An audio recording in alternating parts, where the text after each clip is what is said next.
Hello dear, बहुत बहुत स्वागत है आप सभी लोगों का हमारे यूट्यूब चैनल में। और आज की इस वीडियो में हम सभी लोग पृथ्वी की गतियों के पार्ट 2 पर चर्चा करेंगे आपका। इससे पहले पार्ट 1 की वीडियो बहुत अच्छा आप सभी लोगों ने देखा, इसके लिए आप सभी लोगों को कोटि कोटि धन्यवाद। और वो वीडियो आप सभी लोग जरूर देखिएगा। जो नए बच्चे हैं उनको मैं खास करके बता दूँ कि वो वीडियो आप लोग जरूर देखिएगा आप सभी लोगों, तभी ये पार्ट 2 वाली वीडियो आपको समझ में आएगी आपका। क्योंकि पार्ट 1 में हम लोगों ने क्या चर्चा किया था, मैं बता दूं आपसे कि कैसे दिन और रात होता है, कैसे दिन रात का होना होता है संभव, कैसे दिन छोटा और बड़ा होता है। इन सारी बातों की चर्चा हम लोगों ने फर्स्ट पार्ट में कर लिए थे आपका, ठीक है ना। और उससे पहले सौरमंडल की मैंने ऑलरेडी वीडियो बना रखी है जो इंपॉर्टेंट है आपका परीक्षाओं के लिए आपका, ठीक है ना। दूसरी बात ये कि ये जो ज्योग्राफी की सीरीज चल रही है आपका, एकदम शुरू से पढ़ रहे हैं आप लोग ज्योग्राफी, क्योंकि पहले सौरमंडल है और उसके बाद आप सभी लोग पृथ्वी की गतियां पढ़ रहे हैं। उसके बाद नेक्स्ट टॉपिक को हम लोग पढ़ेंगे आपका, ठीक है ना। तो चलिए आइए हम लोग क्लास को शुरू करते हैं और यहाँ पर देखेंगे आप सभी लोग पृथ्वी की गतियां पार्ट 2 आपका, ठीक है। यहाँ एक चीज ध्यान दो, इसमें हम लोग पढ़ेंगे क्या, ऋतु परिवर्तन चक्र को आपका। इसमें क्या होता है, ऋतु परिवर्तन चक्र में हम लोग ये देखते हैं कि कहाँ पर दिन बड़ा और कहाँ पर छोटा होता है, और कब दिन बड़ा और कब दिन छोटा होता है। इन सारी बातों की हम लोग चर्चा करेंगे और ऋतुओं के बारे में चर्चा करेंगे कि कितनी ऋतुएं हैं हमारे भारत में और कब जो है कौन सी ऋतु होती है। इन सारी बातों की चर्चा हम लोग इस ग्राफ के अनुसार करेंगे आप सभी लोग। एक बात और, आप सभी लोग इस ग्राफ को पढ़ने के साथ में जो है अपने ऊपर सोचिएगा। पहली चीज कि हम सभी लोग, भारत जो है यह उत्तरी गोलार्ध में है, उत्तर पूर्वी गोलार्ध में है आपका। और मैंने पहले दिन बता दिए थे गोलार्धों के बारे में, इसीलिए करेंगे फर्स्ट पार्ट को आप लोग जरूर देखेंगे। इसके बाद एक चीज ध्यान दो कि 23.5 डिग्री उत्तरी अक्षांश को जो है कर्क रेखा कहा जाता है आपका। 23.5 डिग्री उत्तरी अक्षांश को क्या कहते हैं, कर्क रेखा। 0 डिग्री को विषुवत रेखा कहते हैं और 23.5 डिग्री दक्षिणी अक्षांश को हम लोग मकर रेखा कहते हैं। ये बात आप लोग थोड़ा सा यहाँ पर समझ लेंगे आपका, ठीक है। अब आइए हम लोग चलते हैं सीधे टॉपिक पर। देखिए हम लोग शुरू करेंगे 21 जून से आपका। 21 जून से जब हम लोग शुरू करते हैं तो एक विशेष बात यहाँ पर ध्यान देने वाली होती है आपका। 21 जून से ध्यान दीजिएगा, उत्तरी गोलार्ध में ग्रीष्म ऋतु अर्थात गर्मी का मौसम। तो उत्तरी गोलार्ध में जितने भी बच्चे होंगे आपका, मतलब हम सभी लोग, हम लोग भारत वाले, उत्तरी गोलार्ध में जून के महीने में गर्मी का मौसम होता ही नहीं होता है, होता है। यानी कि कौन सी ऋतु होती है, ग्रीष्म ऋतु होती है आपका। अब जब ग्रीष्म ऋतु हमारे यहाँ होगी तो ये बात तय हो गई कि सूर्य हमारे यहाँ चमक रहा होगा आपका और उसकी किरणें लंबवत पड़ रही होंगी आपका, ठीक है। तभी तो हमारे यहाँ तेज गर्मी लग रही है। अगर सूर्य की किरणें तिरछे पड़ती तो ठंडी पड़ेगी आपका। जहां पर सूर्य की किरणें तिरछे पड़ेंगी वहां पर ठंडी पड़ेगी, और जहां पर सूर्य की किरणें जो है लंबवत पड़ेंगी वहां पर क्या होगा, गर्मी पड़ेगी आपका। तो जून के महीने में जो है हमारे उत्तरी गोलार्ध में सूर्य की किरणें लंबवत पड़ रही होंगी, तभी तो यहाँ पर गर्मी होती है आपका, ठीक है। आप लोग नोट भी करिएगा कि 21 जून को सूर्य की किरणें उत्तरी गोलार्ध में लंबवत पड़ती हैं, ठीक है। अब ध्यान दीजिए, जब ये लंबवत पड़ेंगी तो हमारे यहाँ ग्रीष्म ऋतु होगा और इसी दिन हमारे उत्तरी गोलार्ध में सबसे बड़ा दिन होगा। यहां लिख देंगे आपका सबसे बड़ा दिन, सबसे बड़ा दिन। ध्यान दीजिएगा आप सभी लोग स्टूडेंट्स कि इस ग्राफ के अनुसार हम लोग सारी बातों की चर्चा कर लेंगे और इसी तरह से आप लोग नोट भी करिएगा आपका। यानी कि 21 जून को हमारे उत्तरी गोलार्ध में सबसे बड़ा दिन होता है अवधि के अनुसार। ये पॉइंट नोट करो आप सभी लोग कि हमारे उत्तरी गोलार्ध में 21 जून को सबसे बड़ा दिन होता है अवधि के अनुसार, अर्थात 12 घंटे से अधिक समय तक सूर्य की किरणें पड़ेंगी आपका। अब बात होती है दक्षिणी गोलार्ध की। तो ध्यान दीजिए, जब उत्तरी गोलार्ध में सूर्य की किरणें लंबवत होंगी आपका, तो दक्षिणी गोलार्ध में जाहिर सी बात है तिरछे पड़ेंगी, और जब वहां पर तिरछे पड़ेंगी तो वहां पे कौन सा मौसम होगा, शीत ऋतु होगी आपका, अर्थात वहां पे ठंडी पड़ेगी आपका। यानी कि जब हमारे यहाँ गर्मी होती है तो उत्तरी गोलार्ध में उस समय क्या होता है, ठंडी का मौसम होता है आपका। और जब ठंडी का मौसम होता है तो ठंडी के मौसम में दिन क्या होता है, दिन छोटा होता है और रातें बड़ी होती हैं। अब ध्यान दो, अगर हमारे उत्तरी गोलार्ध में सबसे बड़ा दिन 21 जून को हो रहा है तो इस दिन रातें क्या होंगी, छोटी होंगी आपका। लेकिन दक्षिणी गोलार्ध की अगर हम लोग बात करेंगे तो दक्षिणी गोलार्ध में जो है 21 जून को क्या होगा आपका, शीत ऋतु होगी और इस दिन यहाँ पर दिन छोटा होगा और रातें क्या होंगी, बड़ी होंगी। तो यहाँ पर लिख देंगे आप सभी लोग, दिन सबसे छोटा दिन। यहाँ पर नोट करेंगे आप सभी लोग, सबसे छोटा दिन, सबसे छोटा दिन। कहां पर? दक्षिणी गोलार्ध में आपका, यानी कि दक्षिणी गोलार्ध में जो है सबसे छोटा दिन होगा कब आपका? 21 जून को। और सबसे बड़ा दिन कहां होगा? उत्तरी गोलार्ध में होगा। कब? 21 जून को। ये बात ध्यान देना आप सभी लोग। ये नहीं कि आप लिख दें कि सबसे छोटा दिन होता है 21 जून, नहीं, 21 जून को सबसे छोटा दिन होता है दक्षिणी गोलार्ध में और सबसे बड़ा दिन कहां होता है? उत्तरी गोलार्ध में। कंफ्यूजन खत्म। यहां पर इस चीज को आप लोग नोट करेंगे आपका, ठीक है ना। दूसरी चीज कि आप लोग चैनल को सब्सक्राइब कर लेंगे और बेल आइकन को दबा लेंगे जितने भी नए स्टूडेंट्स होंगे आपका, और टेलीग्राम चैनल को जा करके आप सभी लोग ज्वाइन कर लेंगे, क्योंकि वहां से आपको पीडीएफ वगैरह जो भी रहेगी मिल जाएगी और वीडियो भी सीधे प्राप्त हो जाएगी आपको, ठीक है। तो टेलीग्राम चैनल से आप लोग जरूर जुड़ेंगे। आइए हम लोग नेक्स्ट आगे चलते हैं। अब देखिए जून का महीना बीत गया, 21 जून है, तो गिनेंगे आप जून, जुलाई, अगस्त, सितंबर, 4 महीना बीता। जून, जुलाई, अगस्त, सितंबर। सितंबर में जब आप पहुंचेंगे यहां पर देखिए अब समय बीता, जून के बाद सितंबर का महीना आता है। तो ध्यान दो, गर्मी के बाद जब ठंडी का आगमन होता है ना, हल्की हल्की ठंडी लगती है ना, तो उसे हम लोग क्या कहते हैं? शरद ऋतु के नाम से हम लोग जानते हैं आपका। तो जब हम लोग पहुंचेंगे 23 सितंबर को आपका, तो 23 सितंबर के दिन जो है ये सूर्य की किरणें जो है वो विषुवत रेखा पर लंबवत चमकती है। कहां पर? विषुवत रेखा पर। और 23 सितंबर के दिन जब विषुवत रेखा पर यह लंबवत चमकेंगी तो पूरे पृथ्वी पर दिन और रात की अवधि क्या होती है? एक समान होती है। और आपसे सवाल पूछता है कि सर्वत्र दिन और रात की अवधि एक समान होती है किस दिन? तो 23 सितंबर के दिन जो है दिन और रात की अवधि क्या होती है? एक समान होती है आपका। और ऋतुओं को पूछे तो हमारे उत्तरी गोलार्ध में कौन सी ऋतु होगी आपका? शरद ऋतु होगी। और दक्षिणी गोलार्ध में कौन सी ऋतु होगी आपका? तो बसंत ऋतु होगी आपका, ठीक है।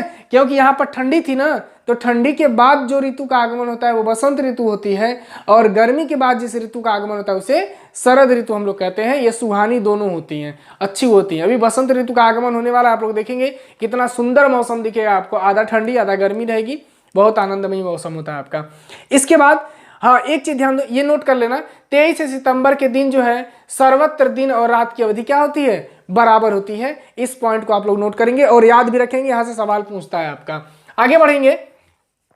अब देखिए सितंबर के बाद आप लोग गिनेंगे सितंबर, अक्टूबर, नवंबर, दिसंबर, चौथा महीना भी रहा है। सितंबर, अक्टूबर, नवंबर, दिसंबर। अब दिसंबर में आप आएंगे तो डेट होगी आपका 22 दिसंबर वाली। कौन सा दिन आपका? 22 दिसंबर। यहां पर ध्यान दीजिए, ये 22 दिसंबर की बात हो रही है। अच्छा एक बात बताओ आप लोग कि 22 दिसंबर को हमारे उत्तरी गोलार्ध में कौन सा ऋतु होती है?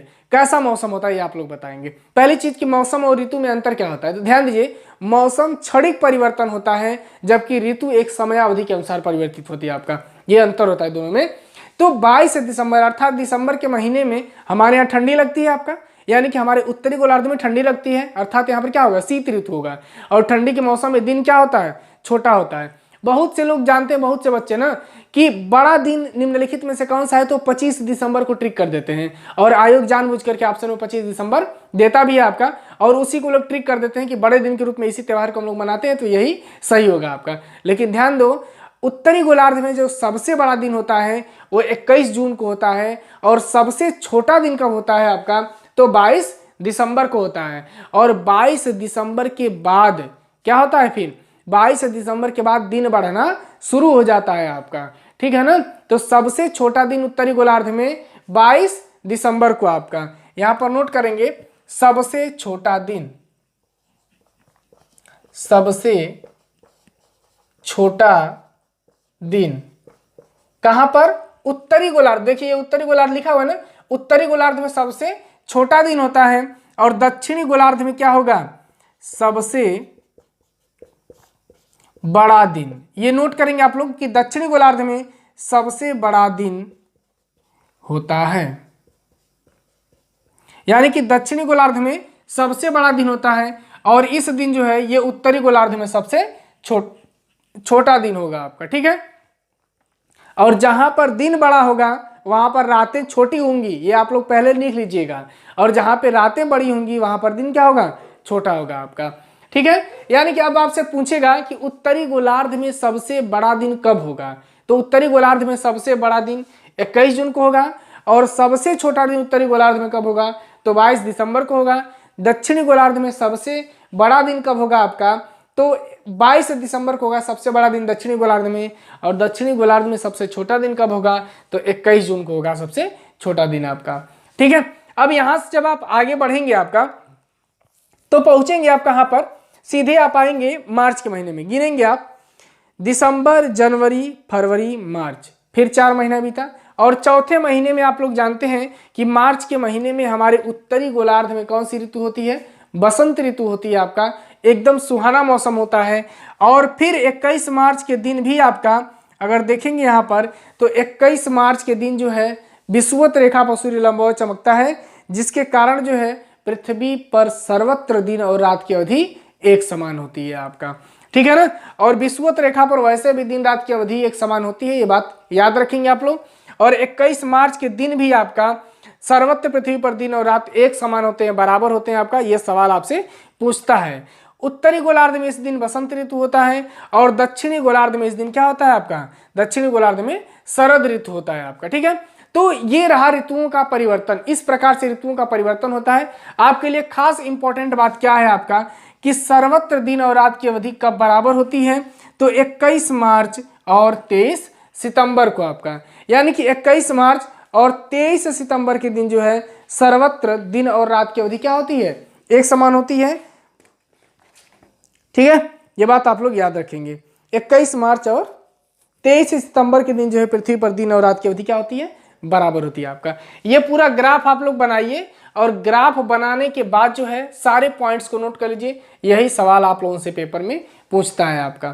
ठीक है, तो ये ग्राफ आप लोग पूरी तरह से बना ले और स्क्रीनशॉट ले लें आप सभी लोग। फिर आगे बढ़ते हैं हम लोग।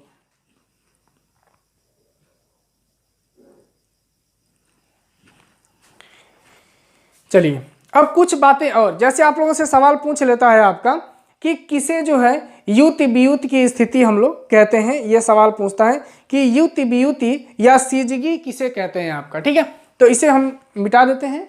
आप सभी लोग इसे जरूर बना लेंगे, काफी इंपॉर्टेंट है आपका। ठीक है, इसके बाद हम लोग जानेंगे युति वियुति की स्थिति आपका। ठीक है, और वीडियो को आप लोग ज्यादा से ज्यादा शेयर करते चले, क्योंकि ये वीडियो काफी इंपॉर्टेंट है अन्य विद्यार्थियों के लिए भी। तो आप सभी लोग वीडियो को लाइक करें और शेयर कर दें आप सभी लोग, क्योंकि लाइक जरूर करें। लाइक करने से हम लोग को थोड़ा सा हिम्मत मिल जाती है और समझ में आता है कि आप लोग वीडियो को पसंद कर रहे हैं आपका। ठीक है, तो वीडियो कैसी लगी हमें कमेंट करके भी आप सभी लोग बताएंगे, और वीडियो को खास करके आप शेयर जरूर करेंगे आपका, क्योंकि और भी जो छात्र हैं तैयारी करने वाले उन्हें ये वीडियो मिल जाए आपका। ठीक है, अब इसके बाद हम लोग जानेंगे आपका, ये तो था ऋतु परिवर्तन चक्र, और अब हम लोग देख लेते हैं युति वियुति की स्थिति किसे कहते हैं। ये सवाल आपसे पूछता है आपका कि सिजगी या युति वियुति की स्थिति किसे कहा जाता है, ये बात पूछता है आपसे। तो देखिए यहां पर ध्यान देंगे आप सभी लोग, जानेंगे आप युति वियुति, युति वियुति की स्थिति आपका। ठीक है ना,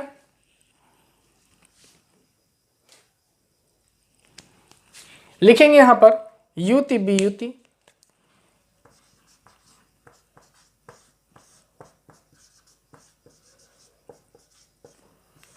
युति वियुति, या इसे हम सिजगी कहते हैं। क्या कहते हैं, सिजगी। युति वियुति या इसे सिजगी कहा जाता है आपका, ये सवाल आपसे पूछता है आपका। तो पहले ध्यान दो, ये स्थिति जो होती है आपका, ये सूर्य, अगर हम लोग देखें तो ये सूर्य और पृथ्वी, सूर्य, पृथ्वी और चंद्रमा, सूर्य, पृथ्वी और चंद्रमा के एक सीध में आने से जो है क्या होता है, युति वियुति की स्थिति बनती है। इसको इस प्रकार से आप लोग समझिए तो ज्यादा बेहतर समझ में आएगा आपको।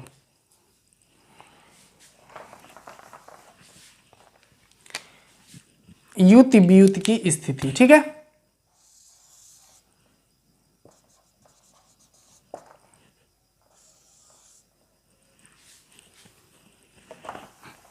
नोट करेंगे आप सभी लोग, सारे पॉइंट्स को अपडेट करते चलेंगे, ठीक है।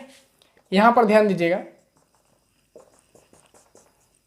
यह है आपका युति वियुति की स्थिति, अर्थात पृथ्वी के चारों तरफ क्या करता है, चंद्रमा चक्कर लगाता है। यानी कि पृथ्वी के चारों तरफ चंद्रमा क्या करता है, चक्कर लगाता है। इसे आप नोट करेंगे चंद्रमा, यह हो जाएगा चंद्रमा,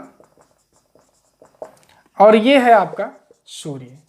अब युत वियुत की स्थिति की हम लोग जब बात करेंगे तो पृथ्वी, चांद और सूर्य के एक सीध में आने की स्थिति को हम लोग क्या कहते हैं, युत वियुत की स्थिति कहते हैं। यानी कि सूर्य, चंद्रमा और पृथ्वी का एक सीध में आना जो है युत वियुति या सिजगी कहलाता है। ये सवाल आपसे पूछता है कि किसे युत वियुति या सिजगी कहते हैं, तो सूर्य, चंद्रमा और पृथ्वी के एक सीध में आने की जो ये प्रक्रिया है इसे हम लोग क्या कहते हैं, युत वियुत की स्थिति कहते हैं। ये सवाल आपसे पूछ लेता है। जैसे आपसे कहेगा कि जब सूर्य, चंद्रमा और पृथ्वी एक सीध में आते हैं, एक सीध में होते हैं, तो उसे हम लोग क्या कहते हैं, युति वियुत की स्थिति कहते हैं, या उसे हम लोग सिजगी के नाम से जानते हैं। अब हम लोग जानेंगे कि किस घटना को हम लोग युति कहते हैं और किस घटना को हम लोग वियुति कहते हैं। ये बहुत महत्वपूर्ण सवाल है। इसको आइए हम सभी लोग यहाँ पर देख लेते हैं कि किसे हम लोग युति की घटना कहते हैं और किसे जो है वियुति की घटना के नाम से जानते हैं आपका।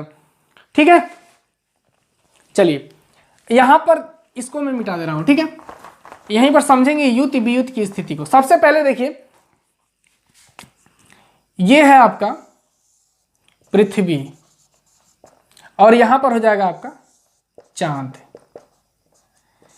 देखिए, सूर्य, पृथ्वी और सूर्य, चांद और पृथ्वी। अब ध्यान दो कि जब सूर्य और पृथ्वी के मध्य में चंद्रमा आएगा, एक चीज ध्यान दीजिएगा, जब सूर्य और पृथ्वी के मध्य में चंद्रमा आ जाएगा आपका, तो क्या ये सूर्य दिखाई देगा, नहीं दिखाई देगा। यानी कि ये जो स्थिति बनेगी, ये कौन सी स्थिति बन जाएगी आपका, तो यह स्थिति बन जाएगी आपका सूर्य ग्रहण की स्थिति आपका बनेगी। कौन सी स्थिति बनेगी बताएं आप सभी लोग, ये सूर्य ग्रहण की स्थिति बनेगी आपका। ठीक है ना, यानी कि सूर्य, पृथ्वी और चांद जो है जब एक सीध में आएगा, पृथ्वी और सूर्य के मध्य में जब ये चंद्रमा आ जाता है, तो स्थिति कौन सी बनती है आपका, ये सूर्य ग्रहण वाली स्थिति बनेगी। कौन सी स्थिति, सूर्य ग्रहण।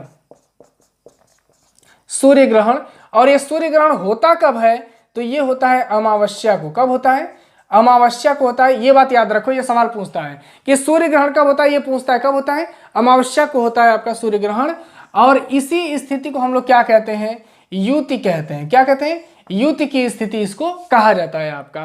ठीक है ना, यानी कि सूर्य ग्रहण कब होता है, अमावस्या को होता है, और इसे हम लोग क्या कहते हैं, तो युति की स्थिति कहते हैं। ध्यान दीजिए, अब आपसे एक सवाल पूछता है कि सूर्य ग्रहण होता कब है, तो सूर्य और पृथ्वी के मध्य में जब चांद आएगा, जैसे मान लीजिए कि किसी के बीच में अगर किसी को खड़ा कर देंगे तो सामने वाला दिखाई देगा, नहीं दिखाई देगा ना आपका।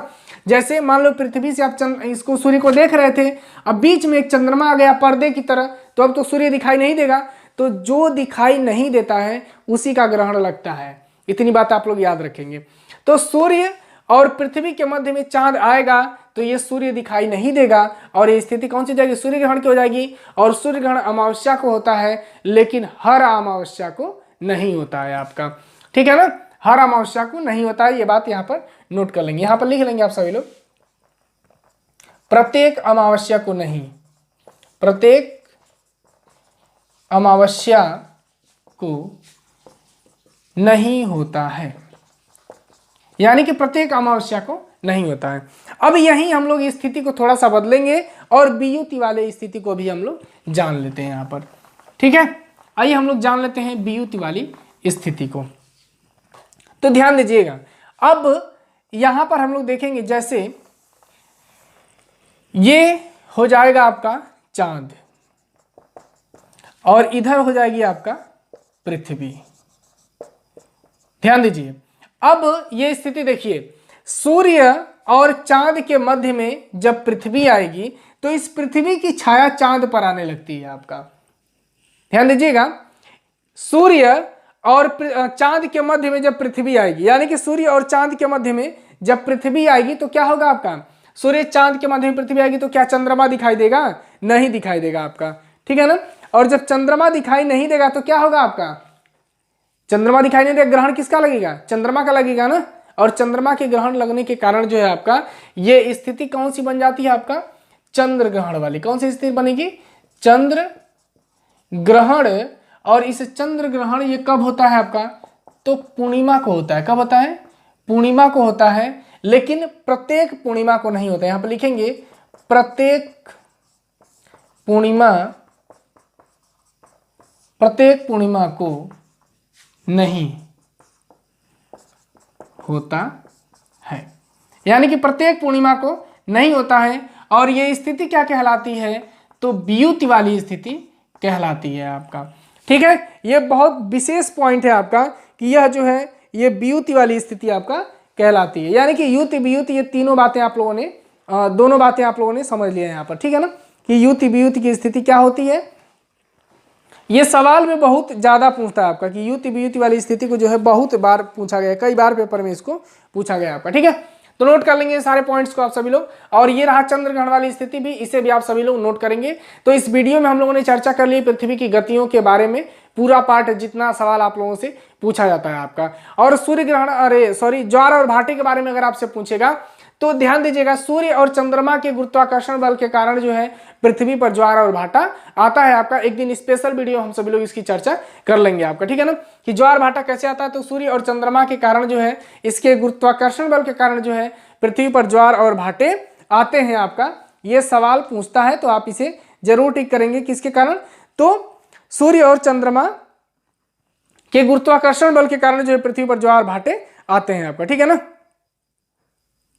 हाँ, एक चीज ध्यान देना कि 24 घंटे में जो है 2 बार ज्वार और 2 बार भाटे आते हैं आपका पृथ्वी पर जो है। 24 घंटे में यहां पर नोट कर लेंगे कि 24 घंटा में 2 बार ज्वार और 2 बार भाटा आता है। यानी कि 2 बार ज्वार और 2 बार भाटा आता है आपका। इसमें सबसे ज्यादा योगदान चंद्रमा का होता है, क्योंकि चंद्रमा पृथ्वी की ज्यादा नजदीक है आपका, जिससे उच्च ज्वार आने की संभावना बढ़ जाती है आपका। और ये स्थिति में आपका ज्वार और भाटे बहुत ज्यादा आते हैं आपका। ठीक है ना, तो ये रहे पृथ्वी की गतियों के संदर्भ में जितने भी इंपॉर्टेंट पॉइंट थे आपका, जो सवाल बन सकते हैं परीक्षाओं में, लेखपाल के पेपर में और अन्य सभी परीक्षा में। ऐसा नहीं कि खाली यहाँ पे थंबनेल आपका लेखपाल का है तो आप लोग सोचेंगे लेखपाल में, नहीं, ये ज्योग्राफी शुरू से चल रही से हर जितने भी स्टूडेंट्स हैं आप सभी लोग इसको देखेंगे आपका। जैसे आपका जो लोअर पीसीएस की तैयारी कर रहे हैं, या आपका वीडियो की तैयारी कर रहे हैं, या सुपर टेट जो भी कर रहे हैं, पुलिस वगैरह, सब इसको देखो, यही सवाल आप लोगों से पूछा जाता है आपका। ठीक है ना, तो इन सारे पॉइंट्स को आप लोग नोट करिएगा। ये एकदम मैंने छोटा कर दिया, जितने भी पॉइंट्स बड़े थे सबको मैंने छोटा करके यहाँ पर एक वीडियो में मैंने सारी बातें समझा दी आपको। ये सब पॉइंट्स आप लोग नोट करेंगे आपका। ठीक है ना, जितने भी सवाल बनते हैं बस यहीं से आपके सवाल मिलेंगे आपका। ठीक है ना, तो अब आज के लिए बस इतना ही आपका। फिर नेक्स्ट वीडियो में हम सभी लोग अगले पॉइंट्स की चर्चा करेंगे, और अगली वीडियो काफी इंपॉर्टेंट होने वाली है, आप लोग ध्यान में रखिएगा। अगली वीडियो बहुत ज्यादा इंपॉर्टेंट है, तो आप लोग चैनल से जुड़ जाइए और बेल आइकन को ऑन कर लीजिए आपका, क्योंकि अगली वीडियो बहुत महत्वपूर्ण होने वाली है आपका। ठीक है, तो अब हमको आप सभी लोग इजाजत दीजिए। बहुत बहुत धन्यवाद आपका।